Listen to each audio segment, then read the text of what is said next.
我也觉得蛮好哎，交通很便利，从台北直接搭捷运一转车就来到这里，然后一路来都还很顺利，遇到好人。我觉得我来做一个种子是想来学东西，但没想到自己还有那么多深深的一些悲伤，得到了这么多人的帮助，帮我释怀了。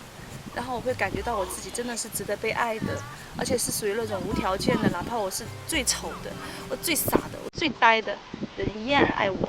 这一点又让我感受的非常非常的激动，心里很感动。因为我平常大部分时间也都会爬山的，或者说接近大自然，所以这种环境对我来讲很亲切。在这边等于又离都市比较远，也比较沉静，比较没有那种纷杂的那种那种气氛在第一村，所以大家很近。在这边来的人，大部分都是主要有一些大概身体上有一些问题嘛，主要那些充电啊。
Alan 啦，咁我係香港同學啦，咁今次第一次去台灣，咁就嚟呢個蔡思村花蓮鳳林鎮嘅蔡思村。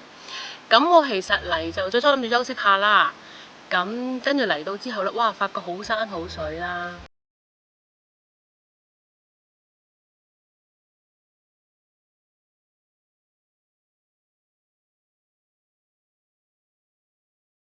去俾一笪地方俾人去休息、去療愈、去學習、去成長。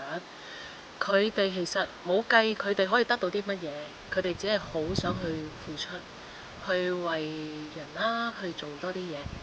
咁我今次嚟除咗休息，咁我其實都係學習嘅。咁喺裏邊有好開心啦，亦都有喊啦。喊係因為自己經歷咗一啲嘢，同埋見到佢哋嗰份真誠咧，真係覺得好感動。咁將來我一定會抽時間再嚟呢度。咁亦都好希望你哋邊個睇到呢段片而又覺得